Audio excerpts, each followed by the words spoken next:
Type of operator की।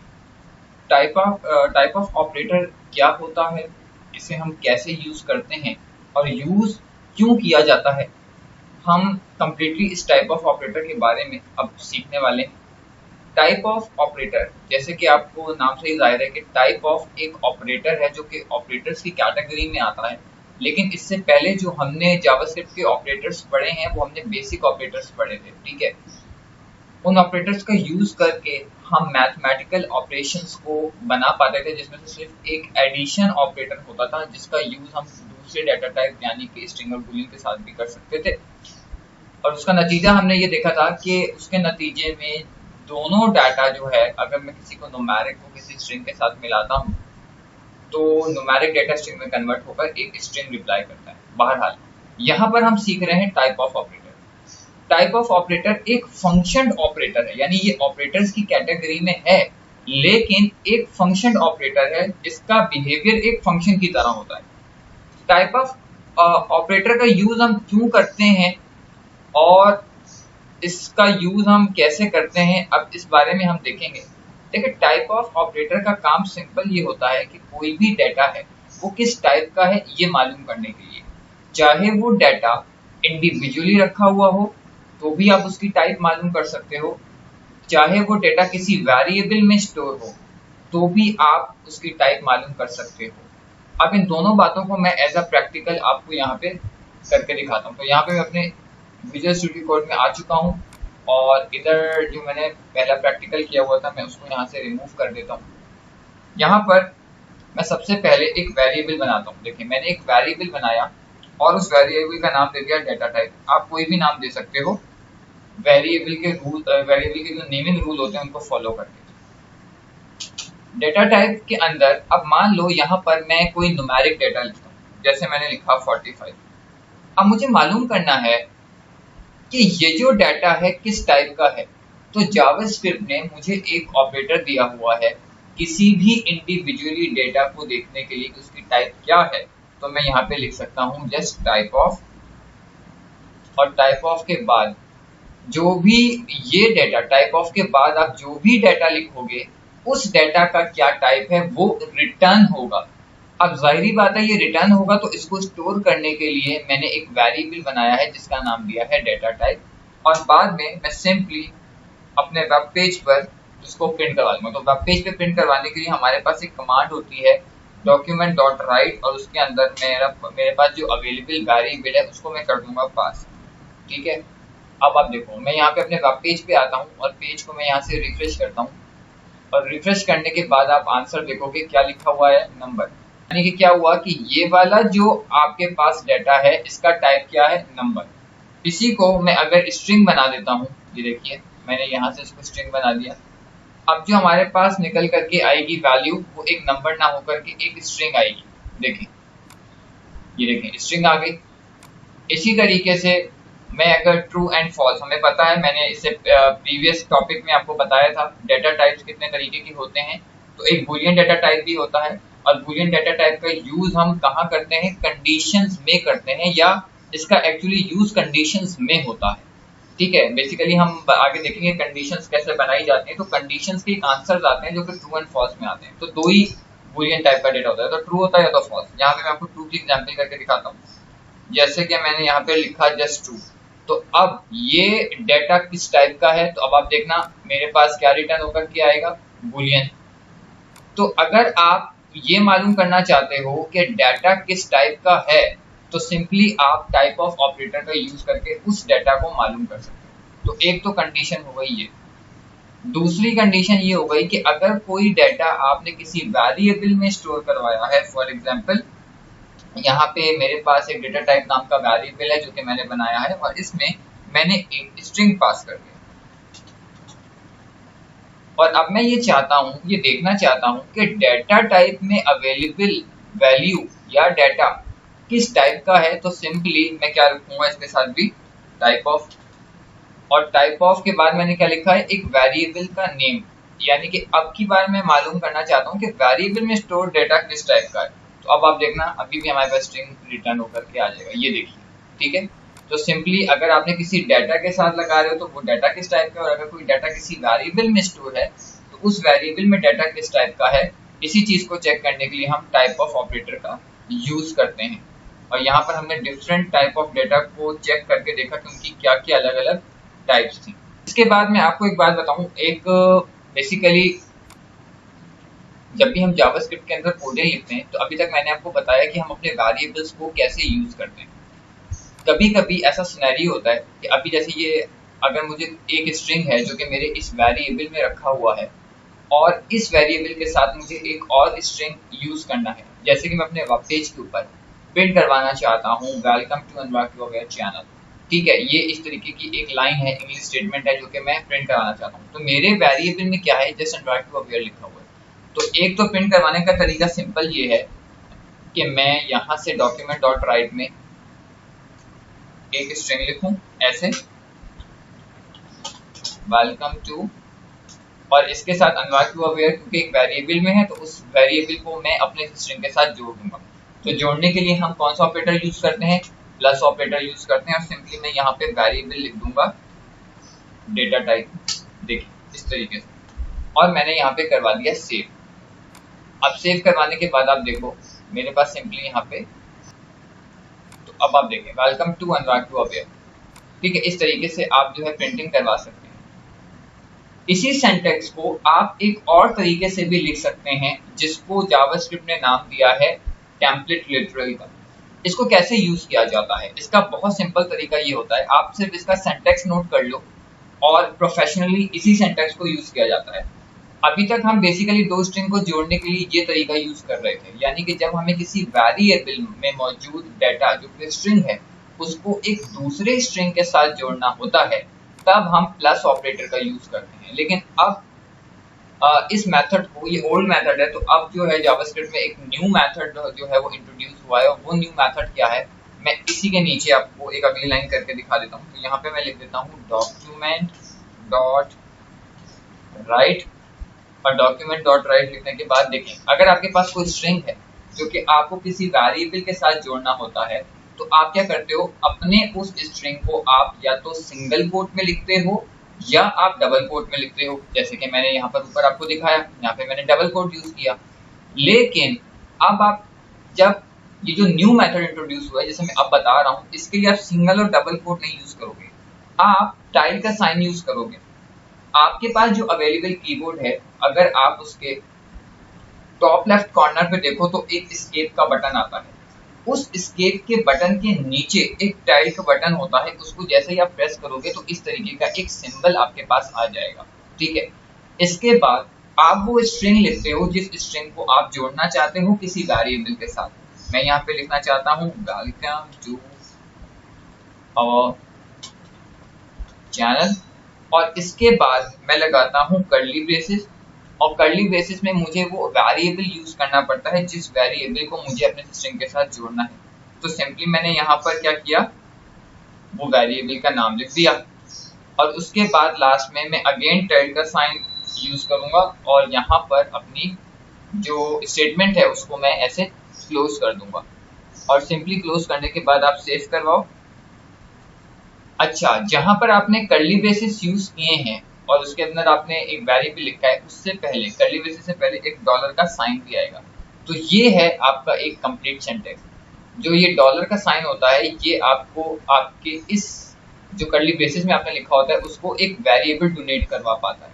यानी इस डॉलर के साइन का मतलब ये है कि ये बता रहा है कि यहाँ पर जो अवेलेबल डाटा है वो नॉर्मल डाटा ना होकर के एक वेरिएबल है, तो आपने यहाँ पे वेरिएबल पास करवाया है, यानी उस वेरिएबल का डाटा आप इस स्ट्रिंग के साथ जोड़ना चाहते हो। एक तो आपने मेथड देखा, ये एक सिंपल मेथड है, आपको अब जितने भी लेक्चर्स हम करते हुए आ रहे हैं इसी मेथड के अकॉर्डिंग कर रहे हैं। लेकिन अब हम क्या यूज कर रहे हैं, टेम्पलेट, लिटरल टेम्पलेट का यूज कर रहे हैं, जिसको टेम्पलेट लिटरल भी बोला जाता है। सो हम इसका यूज कर रहे हैं। जैसे ही आप सेव करवाओगे, मैं अब ऊपर वाली लाइन को देखो कमेंट कर देता हूँ ताकि ये लाइन हमारे पास ना चल पाए। तो अब आपके पास ये लाइन चलेगी, ये देखिए, ये देखिए वेलकम टू अवर चैनल अनुराग। तो आप इस तरीके से री यूज कर सकते हो। वैसे आपकी चॉइस है, चाहे आप ओल्ड मेथड यूज करो या चाहे आप न्यू मेथड यूज करो, लेकिन आप दोनों ही तरीकों से यूज कर सकते हो। तो टाइप ऑफ ऑपरेटर का यूज हम कैसे करते हैं और क्यों करते हैं, और उसके बाद हमने जो न्यू सिंटैक्स जावास्क्रिप्ट में आया है किसी वेरिएबल में मौजूद स्ट्रिंग को किसी दूसरे स्ट्रिंग से जोड़ने का, वो मेथड मैंने आपको यहाँ पर बताया है। अब हम बात करते हैं जावास्क्रिप्ट में यूज होने वाले कुछ नए ऑपरेटर्स की। ये जो ऑपरेटर्स हैं इनको एक और कैटेगरी का नाम दिया गया है जिसको हम कहते हैं कंपैरिजन एंड लॉजिकल ऑपरेटर्स। तो सबसे पहले हम कंपैरिजन ऑपरेटर्स को देखेंगे। जो कंपैरिजन ऑपरेटर्स हमें मिलते हैं, इन ऑपरेटर्स का काम दो डाटा के बीच में कंपैरिजन करवाने के लिए होता है। इन्हीं ऑपरेटर्स की मदद से हम कंडीशंस बना पाते हैं। तो इसका एक्चुअली यूज आपका कंडीशंस में होता है, ठीक है। तो कैसे यूज होता है मैं आपको दिखाता हूँ। सबसे पहले जो कंपैरिजन ऑपरेटर होता है, यानी दो डाटा के बीच में कंपैरिजन करवाना कि वो डाटा इक्वल है या नहीं। फॉर एग्जांपल मेरे पास एक न्यूमेरिक डाटा है और मैं ये देखना चाहता हूँ कि एक वेरिएबल है जिसमें मेरे पास एक डाटा रखा हुआ है 45 और एक और वेरिएबल है जिसमें मेरे पास एक डाटा रखा हुआ है 45।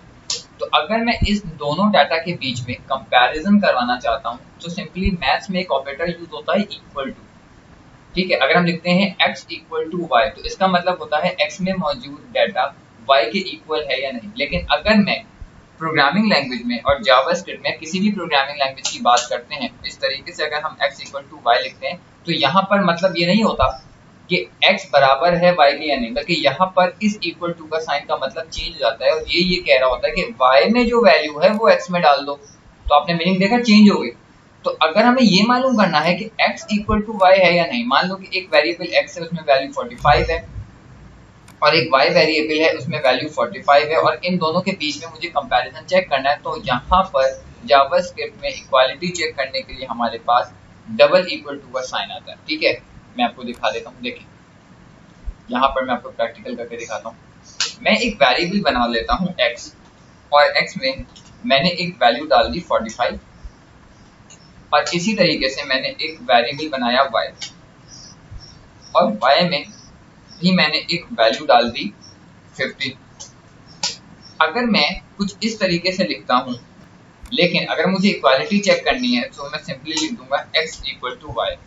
तो अब मैं ये बताना चाह रहा हूँ कि x की वैल्यू y के इक्वल है या नहीं। तो अब आप देखो, अब यहाँ पे हमारे पास दो ही रिजल्ट आते हैं, या तो ट्रू होता है या तो फॉल्स होता है। तो अगर दो वैल्यूज आपस में मैच हो रही होंगी तो आंसर ट्रू आएगा, अदरवाइज आंसर फॉल्स आएगा। तो अभी हम जानते हैं कि x में एक अलग वैल्यू है और y में एक अलग वैल्यू है, तो इस बार जो हमारे पास रिजल्ट आने वाला है वो फॉल्स आने वाला है, ये देखिए, ठीक है। तो जब आप दो वेरिएबल्स में मौजूद डाटा, ये दो वेरिएबल्स ना होकर के सिंपली डाटा भी हो सकता है। अगर मैं इस तरीके से लिखता हूँ 45 इक्वल टू 50 तो भी आप देखो आंसर फॉल्स आएगा। यानी कि मैं ये पूछना चाह रहा हूँ या मैं बताना चाह रहा हूँ कि 45 50 के बराबर है या नहीं। तो इस इक्वालिटी को चेक करने के लिए हम इस तरीके से यूज करते हैं, ठीक है। लेकिन अगर मैं यहाँ पे 45 इक्वल टू 45 लिख देता हूँ तो अब आप देखो आंसर आ जाएगा ट्रू, बिल्कुल 45 के बराबर है, ठीक है। अगर मैं इसको इस तरीके से लिख देता हूँ तो अब आप चेक करना, एक प्रॉब्लम आएगी नहीं, लेकिन आंसर आपके एक्सपेक्टेशन से अलग आएगा। देखिए क्यों, मैं बोल रहा हूँ 45 बराबर है 45 के, लेकिन हम ये जानते हैं कि ये 45 का जो डेटा टाइप है वो नंबर है और ये डेटा टाइप नंबर तो है, लेकिन अब ये नंबर नहीं है क्योंकि हमने इसको डबल कोट में लिखा है तो ये स्ट्रिंग हो गया।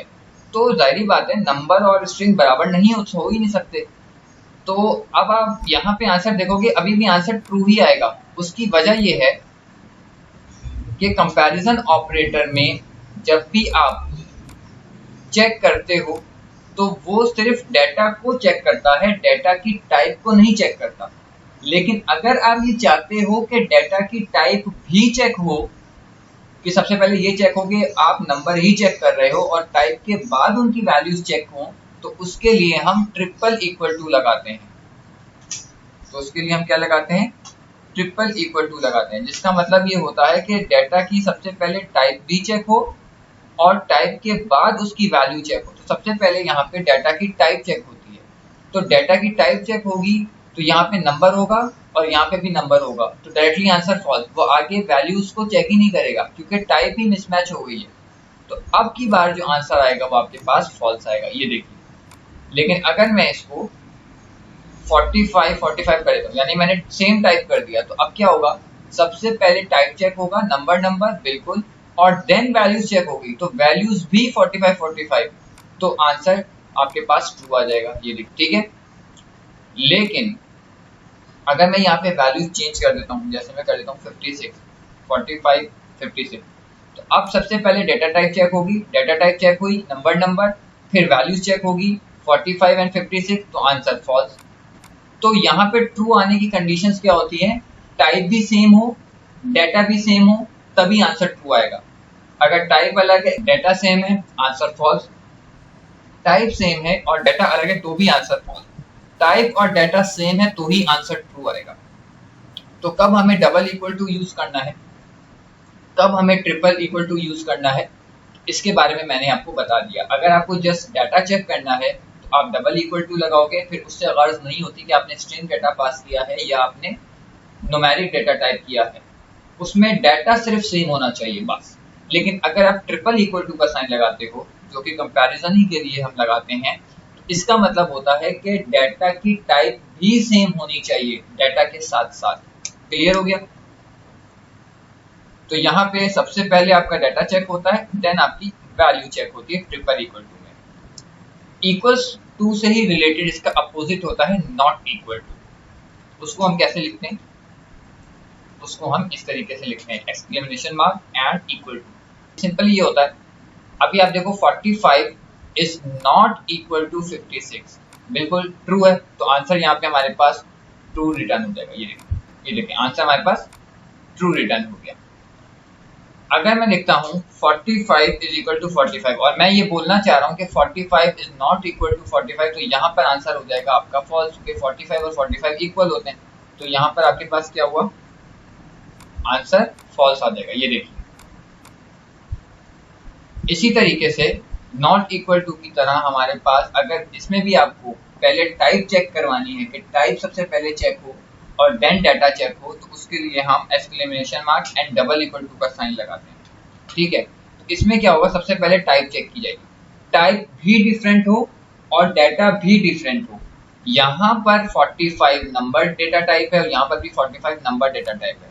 अगर मैं यहाँ पर डाटा चेंज कर दूं, मैं लिख देता हूँ 50, तो वैसे तो अगर डेटा के हिसाब से चेक किया जाए तो आंसर ट्रू आएगा, बिल्कुल 45 इज नॉट इक्वल टू 50, ये दोनों अलग अलग है, लेकिन इनकी नंबर सेम है, यानी कि जो डाटा का टाइप है वो सेम है, वो नॉट इक्वल नहीं है, तो इसीलिए आंसर हमारे पास फॉल्स रिटर्न होगा। ये तो नॉट इक्वल टू में क्या होता है, सिंपली आपके पास, तो यहाँ पे जब आप एक्सक्लेमेशन मार्क और डबल इक्वल टू लगाते हो, तो यहाँ पे क्या होता है, बस सिंपली ये होता है कि सबसे पहले आपकी टाइप चेक होती है डाटा की, और उस डाटा की टाइप के बाद आपका डाटा चेक होता है। तो डाटा टाइप अगर आपके अलग हो जाती है तो आंसर आपके पास ट्रू आ जाता है, ठीक है। तो यहाँ पर इस तरीके से चेकिंग होती है नॉट इक्वल टू। तो यहाँ पे आपके पास ये वाले ऑपरेटर हैं। इसके बाद जो हमारे पास नेक्स्ट ऑपरेटर आता है वो आता है जी ग्रेटर देन, ठीक है। ग्रेटर देन का जो सिंबल होता है वो कुछ इस तरीके से हम बनाते हैं, जैसे कि मैं यहाँ पे ये चेक करना चाहता हूँ कि वैल्यू 45 बड़ी है वैल्यू 35 से, तो 45 ग्रेटर देन 35, तो इस तरीके से वैल्यू चेक होती है। तो यहाँ पे आंसर बेसिकली ट्रू आएगा, क्योंकि 45 बड़ा है 35 से। तो जब आप इस तरीके का कंपैरिजन चाहते हैं तो आप सिंपली ग्रेटर देन का साइन करते हैं। लेकिन यहाँ पर अगर मैं लेस देन का साइन लगा देता हूँ, तो अब क्या कंडीशन बन रही है कि 45 की वैल्यू छोटी है, यानी कि लेस देन है 35 से, तो यहाँ पर ये वैल्यू फॉल्स हो जाएगी, क्योंकि हम जानते हैं कि 45 35 से बड़ा है। तो अब की बार जो आंसर आ जाएगा वो फॉल्स रिटर्न होगा, ठीक है। इसी तरीके से अगर आप ये चेक करना चाहते हो कि एक तो ये भी चेक करो कि वैल्यू बड़ी है या नहीं और उसके बराबर है या नहीं, तो ये भी चेक करना है। उसके लिए हम लगाते हैं greater than and equal to, यानी कि 45 या तो बड़ी हो 35 से कम उसके बराबर हो, उससे छोटी ना हो।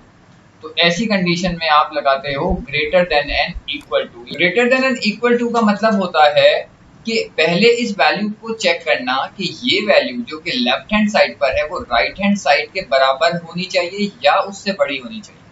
उसके लिए अगर हमें ऐसी कंपैरिजन चाहिए होती है तो हम greater than and equal to का साइन लगाते हैं। तो यहाँ पे आंसर हमारे पास ट्रू रिटर्न हो जाएगा, क्योंकि 45 35 से बड़ा होता है। लेकिन अगर मैं ये चेक करना चाहता हूँ कि left hand sided value right hand side से या तो छोटी हो, तो छोटी होने के लिए लेस देन या उसके बराबर हो, तो उसके लिए हमारे पास इक्वल टू का साइन आता है।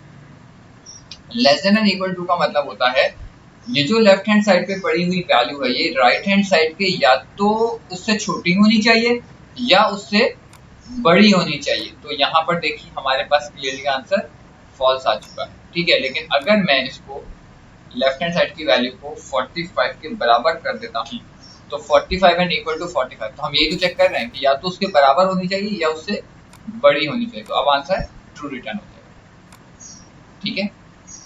इसके बाद जो हमारे पास अगले ऑपरेटर्स आते हैं उनको हम कहते हैं लॉजिकल ऑपरेटर। तो यहाँ तक के थे आपके पास कंपैरिजन ऑपरेटर। कैसे कंपैरिजन चेक किए जाते हैं, दो वैल्यूज के बीच में अगर आपको कंपैरिजन करवानी और उन वैल्यूज की अगर डेटा टाइप चेक करना है तो डिफरेंट जावास्क्रिप्ट में ऑपरेटर्स यूज होते हैं और उन ऑपरेटर्स को मैंने एज अ प्रैक्टिकल आपको यहाँ पे करके दिखा दिया। अब हम जो चेक करेंगे, अब हम चेक करेंगे लॉजिकल ऑपरेटर्स। तो लॉजिकल ऑपरेटर्स भी कंडीशंस बनाने के लिए ही यूज किए जाते हैं। जब आप कंडीशंस बनाएंगे अपने या तो कंपैरिजन ऑपरेटर्स का यूज करके या जो मैं अब बताने लगा हूँ लॉजिकल ऑपरेटर्स का, उनको यूज करके आप कंपैरिजन या जो कंडीशंस हैं वो बनाते हैं।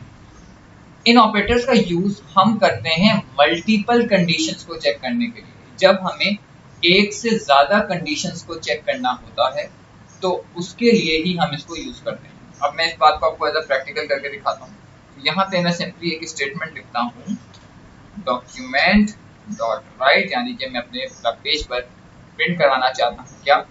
अब यहाँ पे मैं सबसे पहले एक पहली कंडीशन बनाता हूँ। जैसे कि मेरे पास एक कंडीशन है, मैं ये बोलता हूँ कि 45 बड़ा हो 35 से, यानी 45 इज ग्रेटर देन 35। ये हो गई हमारे पास एक कंडीशन। अब आती है एक दूसरी कंडीशन। तो दूसरी कंडीशन को चेक करने के लिए जो पहला लॉजिकल ऑपरेटर होता है वो आता है हमारे पास, जिसको हम कहते हैं लॉजिकल एंड, और इसको हम कुछ इस तरीके से रिप्रेजेंट करते हैं, ठीक है। और उसके बाद हम लगाते हैं दूसरी कंडीशन। दूसरी कंडीशन क्या है कि मैं बोलना चाह रहा हूँ कि 35 छोटी हो 50 से। तो यहाँ पे आप देखो सबसे पहले ये कंडीशन और उसके बाद ये कंडीशन, और ऐसे ही आप दो नहीं दो से ज्यादा भी कंडीशंस बना सकते हो, 3 4 5, और उनके बीच में आप ऐसे एंड ऑपरेटर का यूज करते रहोगे, ठीक है।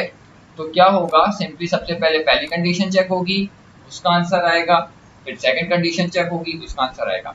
अब एंड ऑपरेटर का क्या काम होता है, जस्ट इतना ही नहीं होता कि आप बस कंडीशंस, अगर मल्टीपल कंडीशंस लगानी है तो बस आप एंड ऑपरेटर लगाते हो। एंड ऑपरेटर का मतलब ये होता है कि कंडीशंस को भी चेक करेगा। अगर पहली कंडीशन ट्रू होती है और दूसरी कंडीशन भी ट्रू होती है तो आंसर आ जाएगा ट्रू। अगर मैं यहाँ पे प्रिंट करवाता हूँ तो अब आप देखो कि आंसर आ जाएगा हमारे पास ट्रू। तो एंड ऑपरेटर में क्या होता है, आंसर तभी ट्रू आता है जब उसके जो एंड ऑपरेटर है उसकी लेफ्ट वाली साइड और राइट वाली साइड दोनों ट्रू हो तो ही एंड ट्रू रिटर्न करता है। अगर एंड ऑपरेटर के लेफ्ट वाली या राइट वाली में से कोई भी साइड की कंडीशन फॉल्स होती है तो एंड ऑपरेटर फॉल्स रिटर्न करता है। जैसे कि मैं यहाँ पे लिख देता हूँ कोई भी एक कंडीशन में खराब कर देता हूँ, जैसे कि मैं पहली वाली कंडीशन को ही खराब कर देता हूँ या मैं सेकंड वाली कंडीशन को खराब कर देता हूँ। जैसे मैं ऐसा कह देता हूँ कि 25 जो है वो ग्रेटर है 50 से, और हम जानते हैं कि 25 ग्रेटर नहीं है 50 से, बल्कि 50 बड़ा है 25 छोटा है। तो पहली कंडीशन तो हो गई ट्रू, लेकिन सेकंड कंडीशन हो गई फॉल्स। तो एंड ऑपरेटर क्या करेगा, फॉल्स रिटर्न करेगा, क्योंकि इसके केस में तमाम कंडीशंस ट्रू होनी चाहिए। देखिए फॉल्स रिटर्न हो गया। तो एक एंड ऑपरेटर का मकसद होता है मल्टीपल कंडीशंस को चेक करना, और चेक करने के बाद उन कंडीशंस का ट्रू होना भी, तो ही आंसर ट्रू आएगा। अदरवाइज अगर एक भी कंडीशन फॉल्स होती है तो एंड ऑपरेटर फॉल्स रिटर्न करेगा। इसी तरीके से हम इससे मिलता जुलता एक और ऑपरेटर है जिसे हम कहते हैं लॉजिकल और ऑपरेटर, और उसके लिए हम दो वर्टिकल बार लगाते हैं इस तरीके से। इस ऑपरेटर का काम भी कुछ एंड ऑपरेटर ही की तरह होता है, लेकिन इसमें एक फर्क होता है। इसमें ट्रू रिटर्न होता है तब जब दोनों कंडीशंस ट्रू हों, और एंड में भी यही होता था, जब दोनों कंडीशंस ट्रू हो तो ही ट्रू रिटर्न होगा। तो अभी मैं क्या करता हूँ, इन दोनों कंडीशंस को फिल वक्त ट्रू कर देता हूँ। जैसे मैंने बोला 45 ग्रेटर देन 35 बिल्कुल, एंड 25 लेस देन 50 बिल्कुल, तो आंसर सिंपली ट्रू रिटर्न हो जाएगा, ये देखिए। लेकिन अगर मैं किसी भी साइट पर एक कंडीशन फॉल्स कर देता हूं, जैसे कि मैं इसी वाली कंडीशन को फॉल्स कर देता हूं, अब मैंने क्या बोल दिया 25 ग्रेटर देन 50, यानी 45 ग्रेटर देन 35, ये तो ट्रू है, 45 बड़ा है 35 से। लेकिन अगर मैं कहता हूं 25 बड़ा है 50 से, तो ये कंडीशन हो गई फॉल्स।